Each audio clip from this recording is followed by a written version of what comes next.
नमस्कार, मैं डॉक्टर रामनारायण नेमा, हृदय रोग विशेषज्ञ, जबलपुर से।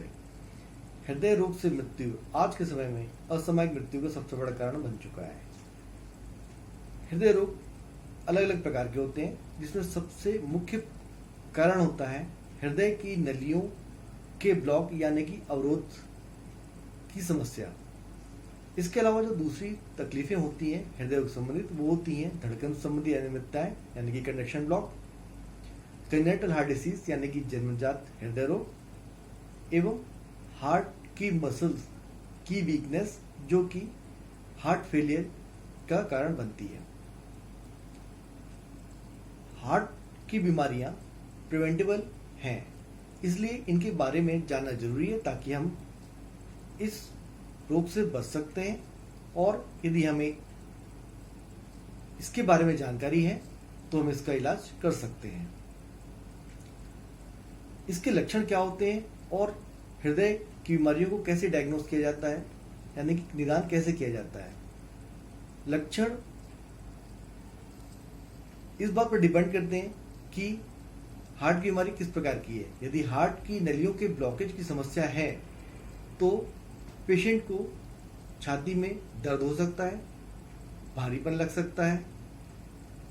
जब कभी हार्ट की नली अचानक से 100% ब्लॉक होती है, उस समय हार्ट का दौरा पड़ता है, जिसे कि कहते हैं हार्ट अटैक। उस समय छाती में बहुत तेज दर्द होता है, पसीना आ सकता है, उल्टी हो सकती है। जरूरी नहीं है कि हर हार्ट अटैक केवल हार्ट यानी कि चेस्ट के दर्द के रूप में प्रेजेंट करे। हो सकता है इंडाइजेशन या केवल एसिडिटी के रूप में यह प्रेजेंट कर सकता है। कभी कभी जबड़ों में दर्द रह सकता है, कभी कभी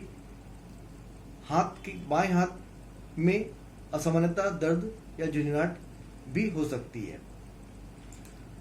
यदि हम महिलाओं की बात करें तो पुरुषों के मुकाबले इनमें हार्ट अटैक के टिपिकल सिम्टम नहीं होते हैं। कभी कभी केवल इंडाइजेशन और बैकएक के रूप में महिलाओं में हार्ट अटैक प्रेजेंट करता है।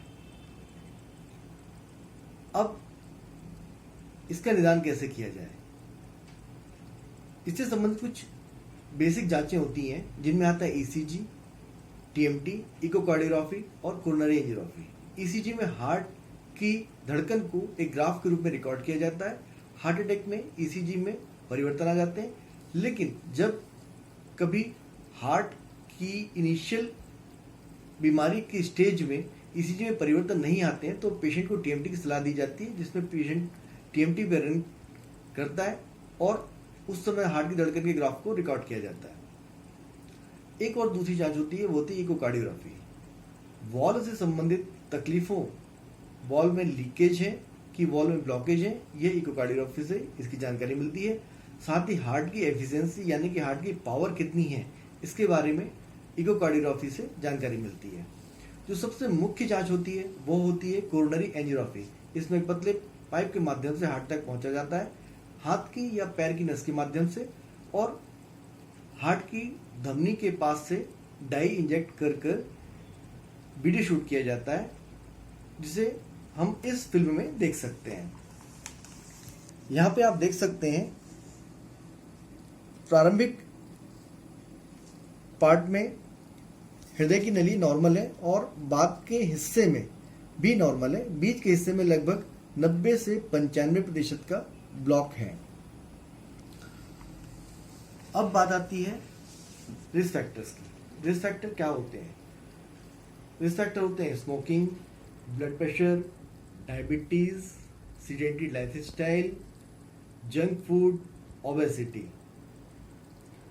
एक पेशेंट जैसे कि ब्लड प्रेशर है, उसे हार्ट अटैक और हार्ट की नलियों के ब्लॉकेज का खतरा एक हेल्दी व्यक्ति के मुकाबले ज्यादा होता है। वैसे ही एक पेशेंट जैसे कि डायबिटीज है, उसे हार्ट अटैक और हार्ट की नलियों के ब्लॉकेज का खतरा 2 से 4 गुना होता है बनिस्बत की उस व्यक्ति के जो कि हेल्दी है। स्मोकिंग, जहां एक तरफ हार्ट की नलियों के डायरेक्ट संकुचन को बढ़ाता है, वहीं यह कोलेस्ट्रॉल में अनियमितता पैदा करता है। कोलेस्ट्रॉल में अनियमितता इसमें होती है मुख्य रूप से एलडीएल का बढ़ना। एलडीएल और जो ट्राइग्लिसराइड होते हैं वो बैड कोलेस्ट्रॉल होते हैं, और जब कभी भी इनका लेवल नॉर्मल लेवल से बढ़ जाता है तो ये हार्ट की नलियों के ब्लॉकेज की संभावना को बढ़ाता है। आजकल हम देख रहे हैं यंगस्टर्स जंक फूड की तरफ बहुत आकर्षित हो रहे हैं, और ये जो जंक फूड है यह भी कोलेस्ट्रॉल बढ़ने का सबसे बड़ा कारण आज के समय में बनता जा रहा है। सीडेंटरी लाइफस्टाइल, ओबेसिटी दूसरे रिस्क फैक्टर है। अब इनका इलाज क्या होता है? हार्ट की बीमारियों की प्रारंभिक स्थिति में दवाइयां यानी कि मेडिसिन दी जाती हैं, और जब कभी एंजियोग्राफी में यह पता पड़ता है कि क्रिटिकल ब्लॉक है, तो जो ट्रीटमेंट होता है वो एंजियोप्लास्टी या बाईपास के फॉर्म में होता है। एंजियोप्लास्टी में हार्ट तक एक पाइप के माध्यम से पहुंचा जाता है और वायर की सहायता से बैलून के द्वारा उस ब्लॉक को खोला जाता है। फिर खून के फ्लो को पेटेंट रखने के लिए एक धातु का स्ट्रक्चर, जिसे कि स्टेंट कहते हैं, वह लगाया जाता है। सामान्यतः जब क्रिटिकल ब्लॉक एक नली में होता है या एक या दो ही ब्लॉक होते हैं तो एंजियोप्लास्टी की सलाह दी जाती है, और जब कभी ये क्रिटिकल ब्लॉक बहुत सारी नलियों में होते हैं या बहुत सारे ब्लॉक होते हैं तो सामान्यतः बाईपास की सलाह दी जाती है।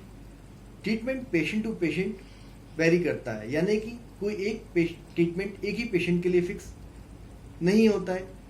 एक पेशेंट की पूरी कंडीशन को देखकर उसको ट्रीटमेंट की सलाह दी जाती है। अब इनसे बचा कैसे जा सकता है? यदि आप जंक फूड खाते हैं तो उसे अवॉइड कीजिए। यदि सेडेंटरी लाइफ स्टाइल जी रहे हैं तो आप एक एक्टिव लाइफ स्टाइल जिए। यदि आपको ब्लड प्रेशर या डायबिटीज़ है तो उचित सलाह लेकर उस ब्लड प्रेशर और डायबिटीज़ को कंट्रोल में रखिए। यदि दूसरे फैक्टर हैं, ओबेसिटी है, तो अपना वजन कम करने के लिए रेगुलर एक्सरसाइज करें। डाइटरी हैबिट जो कि आपके वजन को कंट्रोल में रखेंगी, ऐसे उपाय करें। यदि आपको पता है कि आपको ब्लड प्रेशर की प्रॉब्लम है, डायबिटीज़ की प्रॉब्लम है और हार्ट की प्रॉब्लम भी है, तो कार्डियोलॉजिस्ट पर जाकर उचित मार्गदर्शन लें, चेकअप कराएं और इस चेकअप को रेगुलर रखें। शॉर्ट में हम कह सकते हैं हृदय रोग एक प्रिवेंटेबल डिसीज है जिससे बचा जा सकता है सावधानी के द्वारा, आहार शैली में बदलाव के द्वारा, जंक फूड को अवॉइड करके, यदि ब्लड प्रेशर और डायबिटीज़ है उसे कंट्रोल रखें, और फाइनली अपने डॉक्टर और अपने कार्डियोलॉजिस्ट से सलाह लें। धन्यवाद।